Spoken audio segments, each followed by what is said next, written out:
What's up everyone, back for another vlog, and in today's vlog I will be showing you the Shelfie beers that I'll be reviewing for the month of June 2022. So what are Shelfie beer reviews?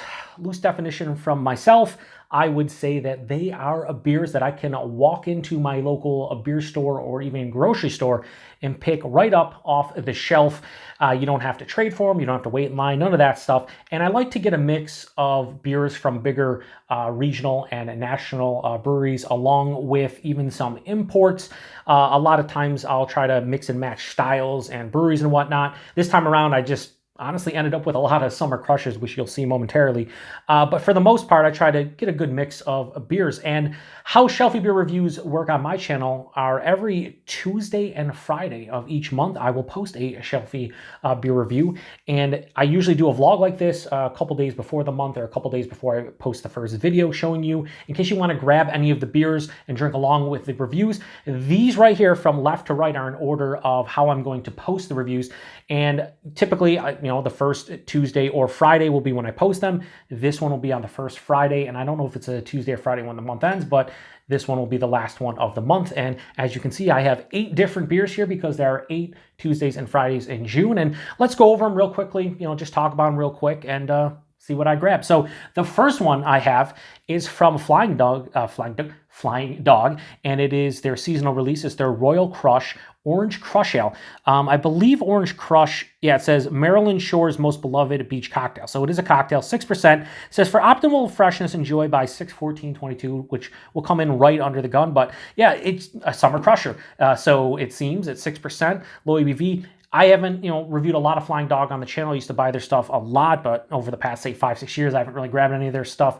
I think I reviewed I reviewed the pumpkin beer, the Fear, during my 10 Days of Pumpkin last year. But outside of that, I don't grab a lot of their stuff, so I wanted to pick this one up, and I did. Next is a beer that a lot of people have actually, believe it or not, asked me to review. And by a lot, I mean probably like a half dozen, but that's a lot for my channel.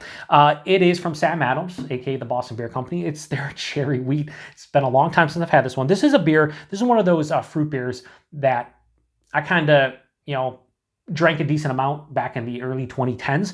So this one has a freshness date of August 2022, so we're fine. And it's just, the brewed with Michigan cherries. This is a beer that a lot of people either love or hate, 5.3%. Some people think it has a very medicinal taste, others don't. I never hated this one. I never thought it was too medicinal. I just was never blown away by it, but it was a beer that was easy to get pretty much everywhere back in the day. And I drank a decent amount of it. So I'm going to be curious to see what my pal thinks about that nowadays. Next, we have a newer release that's an old release from a brewery that I used to drink a lot of, not so much anymore. And it's one that I've seen some people review and a lot of people post on Untappd. It's from Stone, and it's their Ruin 10 Triple IPA. So it's Triple IPA, 10.8% alcohol by volume. Now, they originally brewed Ruin 10 for the 10. They have a spiel here on the back I'm not going to read, but I remember this off the top of my dome. And the only reason that I remember this is because I ended up trying it back then. And back in 2012, my palate was not, into the IPA. So this was brewed in 2012 originally to commemorate the 10th anniversary of them introducing Ruination, which was West Coast Double IPA. And they have now released it in 2022 on the 10th anniversary of this beer specifically, but the 20th anniversary of Ruination. And they had a whole thing where you could vote, I think it was last year, on bringing back some of their beers.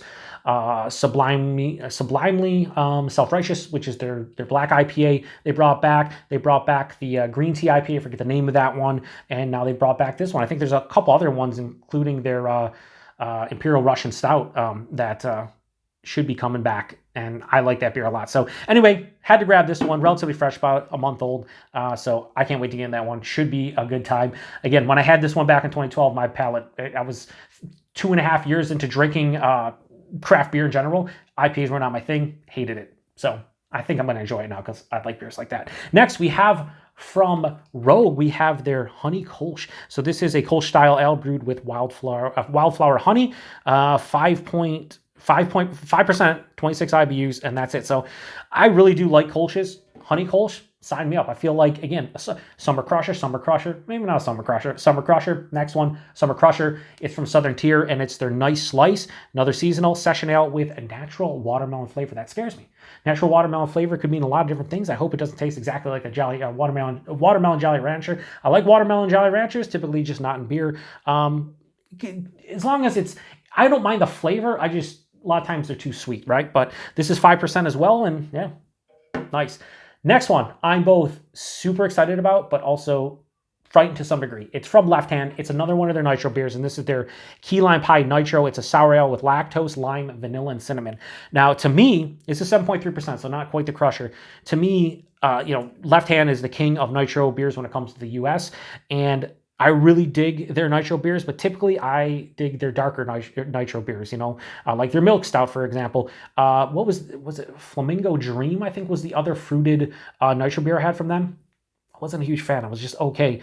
But I love anything Key Lime Pie, especially trying all the different beers, and this one specifically caught my eye, and I'm hoping for good things, but I'm kind of setting myself up mentally and preparing for disappointment, but we will see. Next, we have a beer that was actually recommended to me by a viewer of the channel, Rogue Culinarian. They said, no, they didn't say anything. I was thinking this was Berry Monkey from Victory. You're actually probably going to see that well before this. I'm going to leave this in. I'm not going to re-edit this and whatnot. No, shout out to Rogue Culinarian. They actually told me about Berry Monkey, and I'll talk about that more in that review. But this specifically, they didn't recommend. It is the Whirlwind Citrus Wit. I actually have two Victory beers, and I confused them because I guess I don't buy Victory all that much anymore. But anyway, this is a 5.2% citrus Belgian-style Vit beer. We'll go more into it when I review it. It says just ale with natural flavors. Again, so many beers with just natural flavors, kind of disappointing. Best by June 21st, 2022. We're coming in right under the gun. So shout out to Rogue Culinarian, just not for recommending this beer because they didn't. Whatever. I'm a little bit rusty, a little bit of a hiatus from the channel. Didn't do any videos for like 7 weeks, so bear with me. Last but not least is a beer that I've had numerous times. I love this beer, but I've never reviewed it, and here we are. So it's from Weihenstephaner, and it's their Corbinian. So this is a Dunkel's Stark beer, they call it. More or less a German-style Doppelbock, but a German Doppelbock. And yeah, I cannot wait to get into this one. 7.4%. And yeah, this is a beer that is a little bit aged too.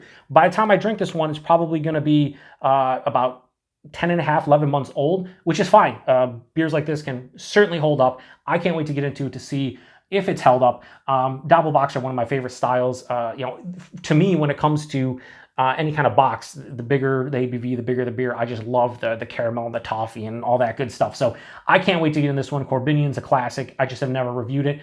And I'm going to try to make it a point every single time I do Shelfie beer reviews that I either grab a German or Belgian or maybe even English beer, some kind of import every single time, because I need to rekindle my love with them, but also just focus more on some of their stuff, because there's so many good European beers out there that I just don't review enough of them. So anyway, those are the 8 that I'll be reviewing this June. You should see a lot of these. I mean, some of them have like Best By dates of mid to late June, but let's be honest with you, a lot of these beers, like 1, 2, 3, 4, 5 summer crushers.